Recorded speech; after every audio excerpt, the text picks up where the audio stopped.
성경 통독반이 지금 사무엘상을 하고 있습니다. 그래서 사무엘상 본문을 가지고 은혜를 받으려고 합니다. 특별히 이 사무엘상은 사사기, 룻기, 사무엘상하, 열왕기 이렇게 이어지면서 사무엘은 사사기 마지막에 위치가 됩니다.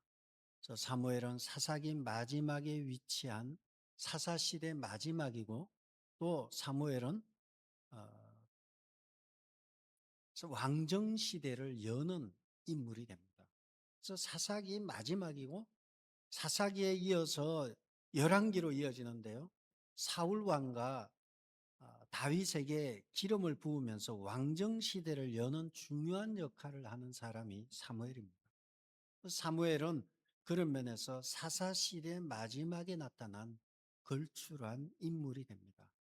그런데 이 사사시대는 어떤 시대인가 하면 사사기 2장 10절에 보면 그 세대의 사람도 다 조상들에게로 돌아갔고 그 후에 일어난 다른 세대는 여호와를 알지 못하며 여호와께서 이스라엘에게 행하신 일도 알지 못하였더라.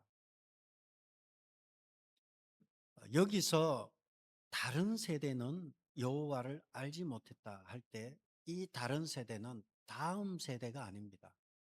다음 세대가 아니라 다른 세대가 됩니다. 다음 세대, 이것을 우리는 넥스트 제너레이션이 아니라 어나더 제너레이션이에요. 다른 세대인데 그 다른 세대는 여호와를 알지도 못하고 여호와께서 행하신 일도 알지 못한 다른 세대가 등장을 했어요. 그래서 이 사사기는 성경적으로 암흑기예요. 캄캄한 암흑기예요. 근데 이 암흑기가 캄캄한데 거기에도 보석과 같이 빛나는 인물들이 나와요. 특별히 전혀 생각하지 못했던 이방인 룻이 사사시대에 등장을 하고요. 룻이 캄캄한 밤에 반짝이는 별과 같은 역할을 한 것이 룻이고요. 그리고 이 사사의 마지막 시대에 한나라는 한 여인이 등장합니다.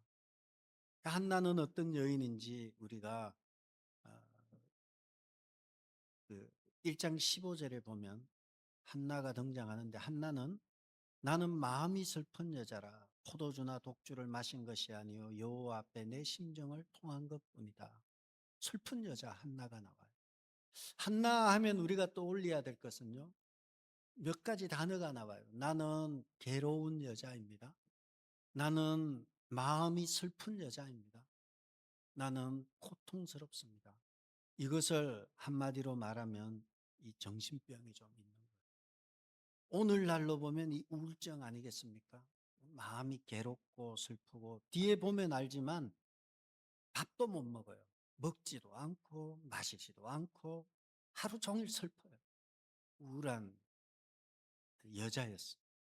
이러한 모습은 사사기의 모습이 참 우울하다. 시작이 우울한 거예요. 이러한 한나의 우울함이 사무엘상 2장의 한나의 노래로 가게 되면 완전히 바뀌어요. 기쁘고 즐겁고 이런 분위기로 바뀝니다.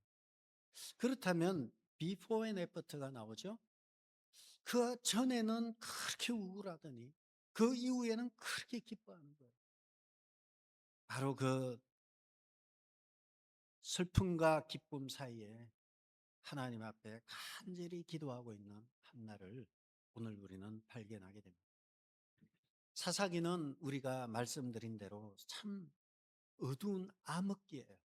사사기는 암흑기인데 어느 정도 암흑기인가 하면 어느 정도 암흑기인가 하면 1절에 보시면, 우리가 오늘은 사무엘상 서론을 좀 하고 들어가겠습니다. 1절에 보시면 에브라임 산지 라마다임 소빔에 에브라임 사람 엘가나라 하는 사람이 있었으니 이는 요로함의 아들이요 엘리우의 손자의 도우의 정손이의 숲의 현손이더라. 에브라임 사람 엘가나라 되어 있지만 정확하게 역대상 6장의 그의 족보에 보면 에브라임 사람이 아니라 레위 사람이에요. 레위 사람이 바로 이 엘가나예요. 사무엘의 아버지가 레위 사람이에요. 레위 사람은 종교 지도자예요. 종교 지도자라는 것을 1절에서 얘기하는 거예요. 1절의 족보를 왜 이렇게 1절의 족보를 뒀을까요? 이 족보를 통해서 이 사무엘의 집안의 족보가 레위인이라는 걸 드러내는 거예요. 그리고 이스라엘의 좀 명문가의 지도자급, 특별히 더 깊이 들어가면 레위 지파고요, 제사장 집안이고요, 그리고 찬양대원에서 성소에서 노래하는 찬양대원 중에 하나인 집안으로 나옵니다. 1절의 족보를 놓고 보면 이런 생각이 들어요. 참 좋은 집안이구나. 2절을 한번 보실까요? 1장 2절에 보면 그에게는 두 아내가 있었는데 한 사람의 이름은 한나고 한 사람의 이름은 버닌나. 버닌나에게는 자식이 있고 한나에게는 자식이 없었더라. 이 명문가를 얘기하고 나서 그 다음에 얘기가 이렇게 레위인이고 신앙적으로 본이 돼야 하는 제사장인데 2절에 나오는 것은 무엇을 의미하나요? 아내가 몇 명이라는 거죠? 첩을 두고 살았다는 것입니다. 아니 이렇게 사사기의 분위기가 이런 거예요. 사사기의 말의 분위기가 종교 지도자인데 첩을 두고 살고 이것이 큰 흠이 되지 않는 시대. 막 엉망인 시대. 1절에서는 이렇게 좋은 집안의 사람인데 2절에서는 이렇게 막 살았네. 그런데 이것이 흠이 되지 않는 시대. 이 사사기라는 거예요. 여기마로 끝난 것이 아니라 당시의 대제사장이 엘리라는 대제사장인데요. 엘리라는 대제사장은 또 어떤 사람인가 하면 엘리 제사장은 2장 30절에 보면 엘리 제사장이 이런 사람이에요. 하나님께서 엘리에게 나타나서 말씀을 하시는 거예요. 앞으로 되어질 일을 얘기하는데 30절 마지막에 보면 나를 존중히 여기는 자를 내가 존중히 여기고 나를 멸시하는 자를 내가 경멸하려. 보라 내가 너의 팔과 너의 조상의 지파를 끊어 내 집에 노인이 하나도 없게 하는 날이 이럴지라. 대제사장 엘리의 상황은 상태가 안 좋아요. 존중히 여기지도 않고 주님을 멸시하면서 대제사장 가운을 입고 있는 거예요. 오늘날로 보면 아주 높은 목사인데 훌륭한 목사님인데 하나님을 존중히 여기지도 않고 하나님을 멸시해요. 그래서 주님이 하시는 말씀이 나를 존중히 여기는 자는 내가 존중히 여기지만 나를 멸시하는 자는 내가 경멸할 것인데 바로 네가 대제사장인 네가 나를 멸시하였기 때문에 너희 집에 노인이 없게 하겠다. 주님께서 이렇게 말씀하십니다. 그리고 대제사장 엘리가 있고요. 두 아들 홈리와 비느하스도 제사장이에요. 이들도 또 제사장이에요. 어떻게 사는가 하면 2장 12절에 보면 엘리의 아들들은 행실이 나빠 여호와를 알지 못하더라. 근데 이 사람들의 직업이 뭔가요? 제사장이에요. 아버지 제사장은 하나님 아무 관계없이 멸시하고 아들 제사장 둘은 행실이 나쁜 여호와를 알지 못하는 사람인데 어떻게 나쁜가 하면 15절 볼게요. 2장 15절에 보면 고기를 가지고 제사를 드리러 오면 이렇게 합니다. 기름을 태우기 전에 제사장의 사안이 와서 제사 드리는 사람에게 이르기를 제사장에게 구워드릴 고기를 내라. 그가 네게 삶은 고기를 원하지 아니하고 날 것을 원하신다. 생고기를 또 좋아해요. 이 제사장 둘은 이 생고기를 좋아해요. 근데 이 생고기를 달라고 해서 안 주면 어떻게 하는가 하면 16절에 내가 억지로 뺏으리라. 16절 마지막에 있어요. 내가 뺏어버리겠다. 그러니까 줘야 되는 거예요. 제사장이 달라고 하니까 또 고기 주는 거예요. 그래서 1장의 분위기는요. 사사기의 분위기가 그대로 사무엘상 1장에 있는데 한마디로 엉망이에요. 이 대제사장의 집안도 엉망이고 홈리와 비느하스 두 제사장도 엉망이고 또 엘가나라는 사무엘의 아버지의 집도 이것도 첩을 두고 살아가는 또 엉망이고 사사기는 이러한 타락한 배경 속에 이 가정이 소개되고 있는 것입니다. 이때에 엘가나가 있었고 두 부인이 있었어요. 두 부인이 있었는데 버닌나와 한나가 있는데 버닌나가 한나를 많이 괴롭혀요. 1장 6절에 보면 사무엘상 1장 6절입니다. 여호와께서 그에게 임신하지 못하게 하심으로 그의 적수인 버닌나가 그를 심히 격분하게 하여 괴롭게 하더라. 여기에서 보면요. 왜 임신을 못했을까요? 임신을 못한 이유가 뭐죠? 여호와께서 임신하지 못하게 하셨다는 거예요. 그러니까 버닌나가 심히 격분하게 하고 괴롭게 하는 거예요. 7절에도 보면 버닌나가 하반절입니다. 그를 격분시킴으로 그가 울고 먹지 아니하였다. 그러니까 여호와께서 임신하지 못하게 하니까 한나가 임신을 못하니까 버닌나는 아이를 잘 낳는 거예요. 그러니까 괴롭히는 거예요. 왜냐하면 유대인들은 아이 두 가지의 여자는 두 가지를 못하면 저주받은 걸로 알았어요. 첫째는 결혼이에요. 결혼을 해요 하고 두 번째는 아이를 낳지 못하는 거예요. 여인에게는 저주와 같은 거예요. 그래서 입다의 딸이 처녀로 죽음을 인하여 정확히 말하면 처녀로 죽을 때까지 사는 걸로 인했기 때문에 그것이 저주처럼 여겨진 것입니다. 그런데 결혼도 못했고요. 결혼했는데 아이를 못 낳는 거예요. 이거 저주로 하나님의 저주로 여기는 거예요. 그러니까 한나의 입장에서는 아무리 남편이 배나 주고 버닌나보다 더 잘해주고 배나 주고 하지만 막 이렇게 마음이 상한 거예요. 사랑도 다 필요 없어요. 지금 아만 낳으면 되는 거예요. 그래서 7절 마지막에 보면 그가 울고 먹지 아니하니 8절에 보시면요. 그의 남편 엘가나가 그에게 이르되 한나여 어찌하여 울며 어찌하여가 몇 번 나오나 한번 보세요.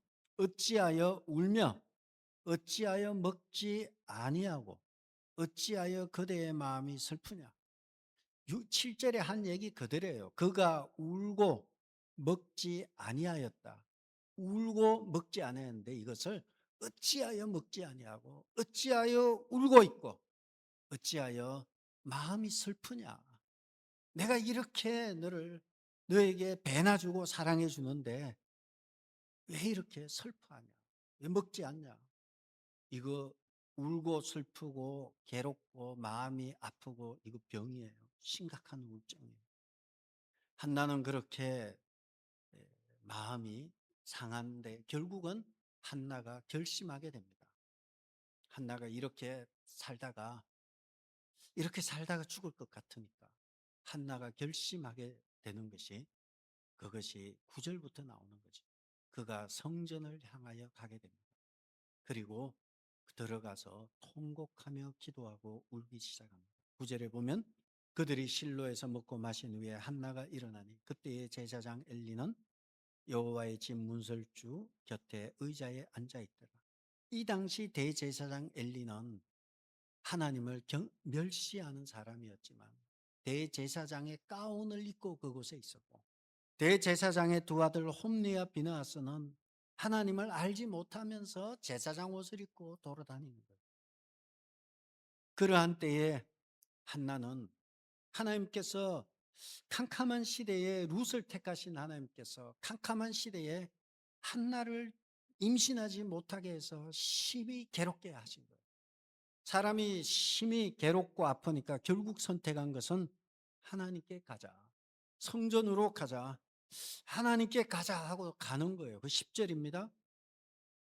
한나가 마음이 괴로워서 여호와께 기도하고 통곡하며 여기서 보면 한나의 마음이 어떻습니까? 심히 괴로운 거예요. 나는 슬픈 여자라.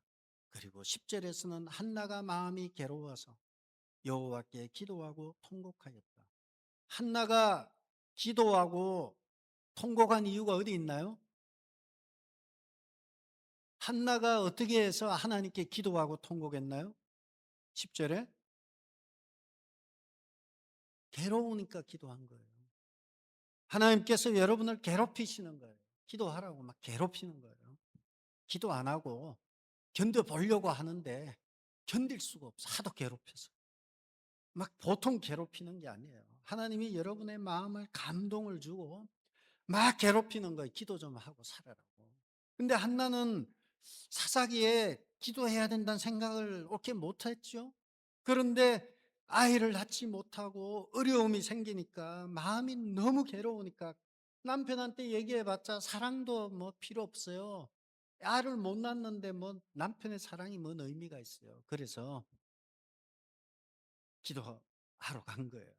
한나가 마음이 괴로워서 여호와께 기도하고 통곡한 것은 바로 마음이 괴로웠기 때문에 그렇습니다. 그리고 기도하고 통곡하였다. 여러분 기도할 때 통곡하나요? 기도를 하는데 우는데 그냥 우는 게 아니라 막 통곡하면서 우는 거예요. 소리를 지르면서 소리를 안 지를 수도 있지만 막 그냥 비통하게 우는 거예요. 그러면서 한나가 서원을 해요. 입다의 서원과 다르게 한나가 또 서원을 해요. 주의 여종의 고통을 돌아보시고 내 고통을 좀 돌아보셔서 나를 키워가셔서 주의 여종을 잊지 아니하셔서 아들을 주시면 내가 그의 평생에 그를 여호와께 드리고 삭도를 그 머리에 대지 않겠습니다. 이 아이를 머리를 칼을 대지 않겠다. 머리를 자르지 않겠다. 나시린으로 살게 하겠다. 서원을 합니다. 그리고 12절에 보면 그가 여호와 앞에 어떻게 기도했나요? 오래 기도하는 동안에 엘리가 그의 입을 보니까 여기서 한나의 기도는요 비통한 기도였고 통곡하는 기도였고요 마음이 괴로워서 하는 기도였고요 한나의 기도는 오랫동안 기도하는 거였어요. 얼마나 기도를 하는지 13절에 보면 입술만 움직이고 음성은 들리지 아니하므로 엘리가 그가 취한 줄로 생각한지라. 기도를 하는데 소리가 안 나요. 중얼중얼 하는데 얼굴은 벌겋게 해가지고 막 머리는 흐트러뜨려 가지고 막 이래 중얼중얼 하니까 저기 술에 취했나 저기 왜 성전에 술 처먹고 왔나 뭐 이런 얘기를 하는 거예요. 이런 생각을 하는 거예요. 자 그러면 한나의 기도를 정리하면 어떻습니까? 하나님 외에 위로할 분이 없음을 알고 하나님께 나아왔고요. 한나의 기도는 오랫동안 기도를 했어요. 아주 깊이 기도를 했고요. 그리고 얼마나 긴 기도를 했는지 간절히 기도를 했는데 술 취한 여인처럼 중얼중얼 기도했어요. 그리고 한나는 하나님께 서원을 했어요. 내가 이 아이를 놓으면 내 새끼가 아니라 하나님께 바치겠습니다. 하나님의 나라를 위해서 내가 이 아이를 바치겠습니다. 서원이 건강한 서원이 되는 거예요. 이렇게 통곡하며 기도할 때에 엘리가 14절에 보시면 이렇게 얘기하죠. 엘리가 그에게 이르되 너가 언제까지 취하여 있겠느냐 포도주를 끊어라. 엘리가 말하는 거죠. 언제까지 취해 있겠냐 술 좀 끊어라. 너는 술로 사나? 막 하면서 막 실책을 하는 거예요. 술 좀 끊지? 막 얘기를 하는 거예요. 여러분이 한나라면 어떻게 하시겠어요?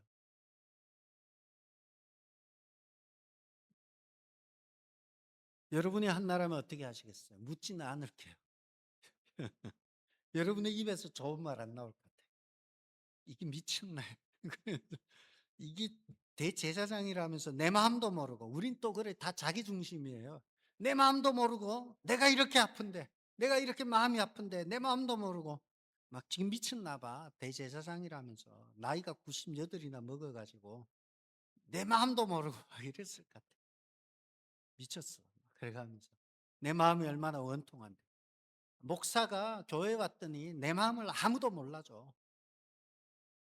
한나가 그렇게 했다는 거예요. 여러분이 그랬다는 거 아니에요? 한나가 그렇게 하면 얼마나 좋았겠어요. 그렇지만 한나는 그렇게 하지 않았어요. 오늘 한나는 그러한 가운데서 막 원망을 쏟아내지 않았어요. 한나는 자기의 상황을 설명을 했어. 내가 그래서 그런 게 아니라 15절에 내 주여 그렇지 아니하니이다. 나는 마음이 슬픈 여자라 포도주와 독주를 마신 것이 아니요 여호와 앞에 내 심정을 통한 것뿐입니다. 이 설득을 했어요. 막 자기 중심으로 왜 내 마음을 몰라줘요 이러지 않았어요. 사실 나는 마음이 너무 슬픈 여자입니다. 나는 내 마음을 여호와께 통한 것뿐입니다. 16절에 보면 다 같이 16절 한번 읽어볼까요? 당신의 여종을 악한 여자로 여기지 마옵소서. 내가 지금까지 말한 것은 나의 원통함과 격분됨이 많기 때문이니이다 하는지. 한나는요 자기 상황을 얘기를 했어요. 자기의 감정을 얘기하지 않았어요.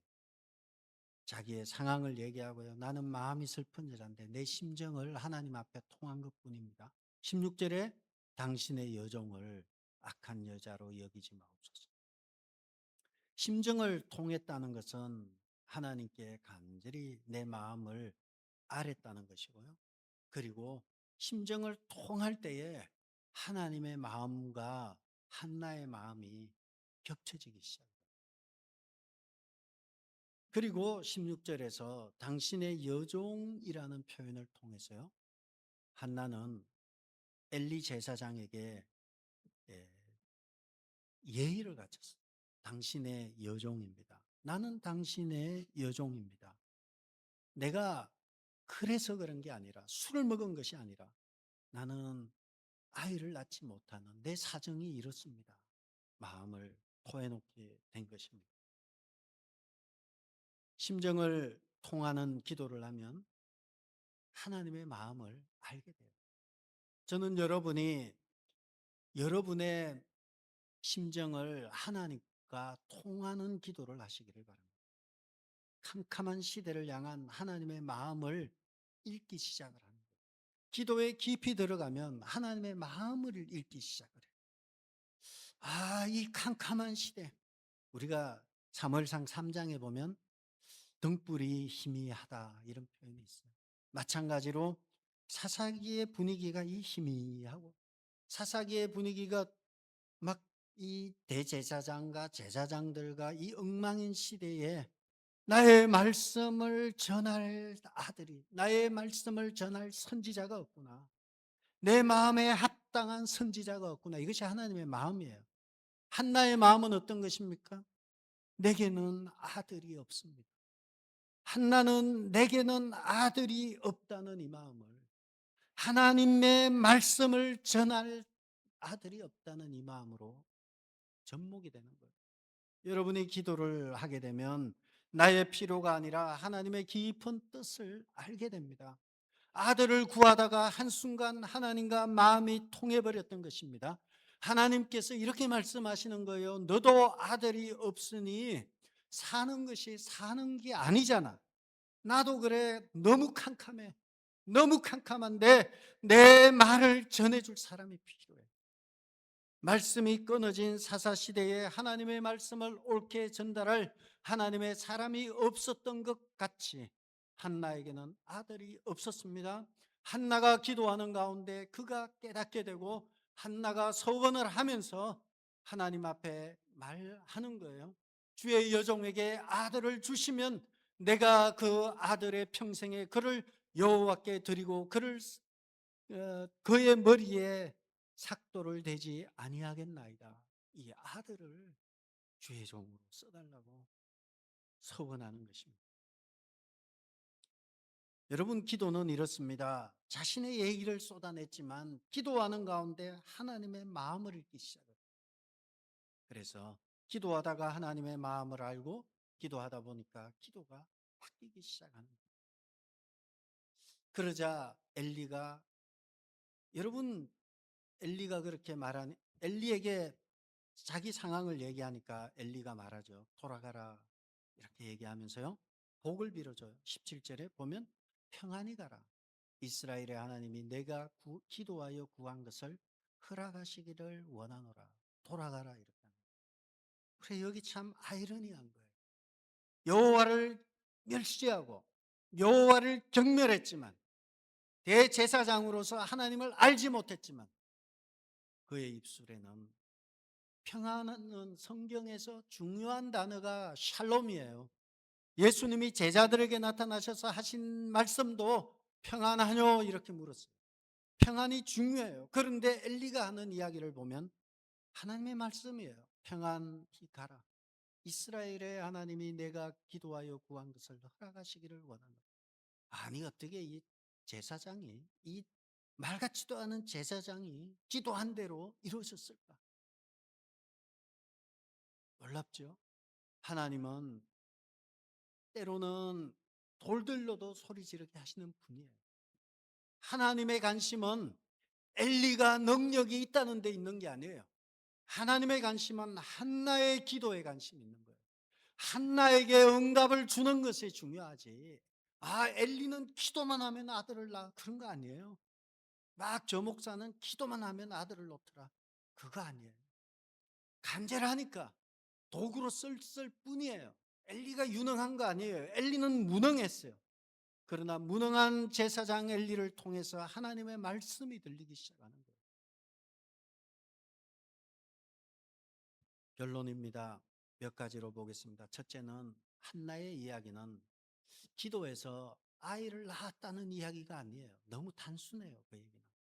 한나의 이야기는 하나님의 말씀이 끊어진 시대의 아픔을 한나가 아이가 없는 아픔으로 대치되면서 아들이 없는 한나의 아픔은 그의 종이 없는 하나님의 아픔과 이렇게 오버랩되는 거예요.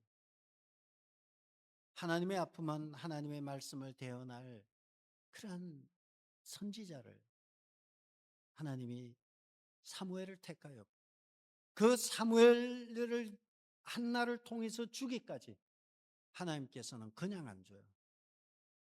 한나가 몸부림치며 기도하게 하였던 것입니다. 하나님께서 공짜로 주지 않아요. 여러분 공짜 좋아하면 안 돼요. 몸부림치며 기도하는 거예요. 한나가 몸부림치며 기도하고 결국 우울증까지 걸려서 슬프고 먹지도 못하고 마시지도 못하고 막 슬퍼하는 가운데 결국 그가 다 찾은 답은 여호와께로 가자. 하나님께로 가자. 하나님께 가니까 그때 하나님께서 한나의 기도를 들으십니다. 만약에 한나가 여호와께 가지 않았다면 어떻게 됐을까요? 엄청 더 하나님께서 괴롭게 하시는 거예요. 여호와께서 아이를 주지 않았기 때문에 그가 기도를 한 거예요. 하나님께서 그를 더 어려운 지경으로 가서 한나는 하나님 한 분 붙들고 가도록 인도하신 거예요. 한나의 결핍을 통해서 하나님의 마음을 시대 앞에 보여주신 것입니다.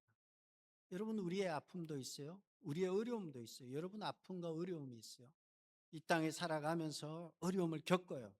여러분이 어려움을 겪을 때 해야 될 일은 하나님 앞에 나오는 거예요. 토요일 날 성전에 나와서 통곡하며 기도했던 한나처럼 기도하는 것입니다. 하나님께 나와서 기도하고 그렇게 하다 보면 이것은 내 문제였구나. 이것은 내 문제였구나. 저 사람의 문제가 아니라 바로 내 문제였구나. 하나님은 나를 성숙시키기 위해서 저 사람을 사용하셨구나. 깨닫게 되는 것입니다. 사람과의 관계로 인한 아픔과 슬픔들도 있어요. 그러나 우리 믿는 사람은 사람들과의 관계에서 오는 슬픔과 아픔을 그대로 두면 악만 남아요. 우울증에 걸려요. 사람을 피해 다녀요. 만나기도 싫어요. 그러나 그것을 가지고 하나님께로 나오면 한나의 기도 사무엘상 2장에 있는 대로 기뻐 뛰며 주를 보고 좋아하는 거예요. 그러므로 여러분 어려움이 있다면 하나님께 나와야 하는 것입니다. 하나님은 한나의 아픔을 통해서 한나로 기도하게 하셨습니다. 그리고 한나의 아픔을 통해서 한나로 기도의 현장으로 부르신 분이 우리 주님입니다. 여러분 하나님께 나오지 않으면 우리는 우울증에 걸려요. 이 멘탈의 문제가 생겨요. 하나님께 나아가서 매달리는 사람이 반드시 살아납니다. 두 번째는 사실은 우리 하나님께서 자꾸 이 두 번째 문제를 생각나게 하셨어요. 그래서 이 두 번째 문제는 이 시간 함께 좀 심각하게 좀 나눴으면 합니다. 오늘날 시대가 사사시대와 같아요. 사사시대와 같아서 대제사장도 있고요. 제사장들도 있어요. 그런데 오늘 수많은 엘리 제사장들, 엘리 목사들이 허다해요. 여러분, 교회들이 많잖아요. 거기에 사무엘과 같은 종이 있는 것도 있겠지만 엘리와 홈리와 비나스 같은 제사장들, 목사들도 허다하다고 저는 생각해요. 왜냐하면 사사시대니까. 오늘날이 사사시대와 같아요.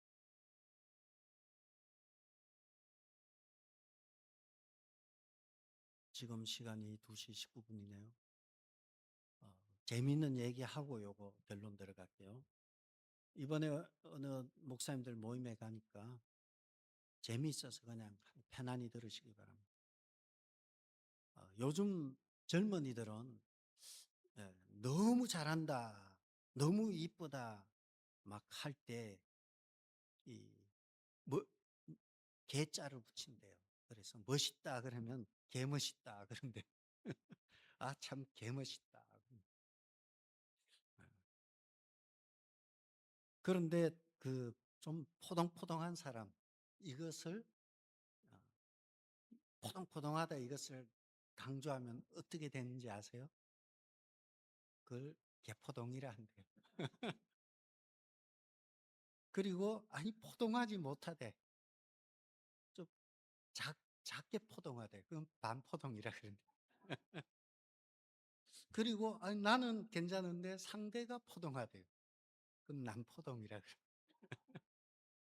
제가 그 얘기를 하자는 건 아니고 멋있다 할 때 개를 붙이면 아주 너무 멋있는 거예요. 쓰레기도 그렇잖아요. 쓰레기인데 너무 나쁜 쓰레기는 개쓰레기라 그래.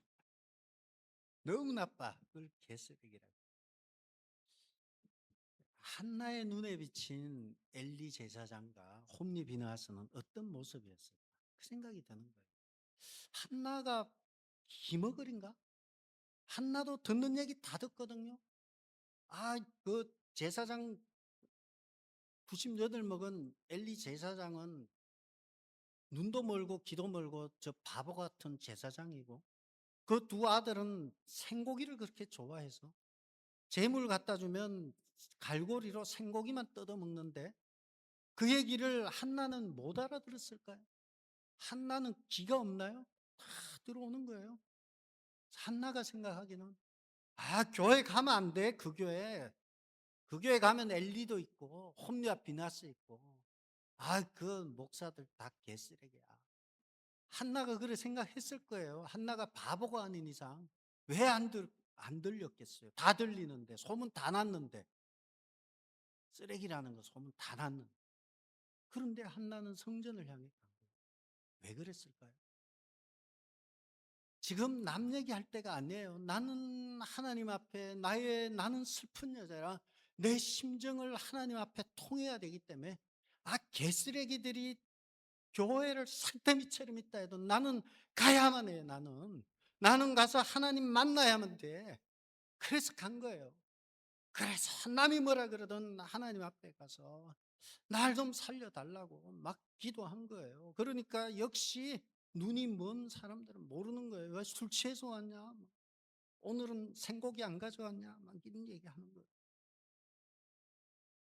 여러분 오늘날 교회에서 여러분 어떤 태도로 신앙생활을 해야 돼요?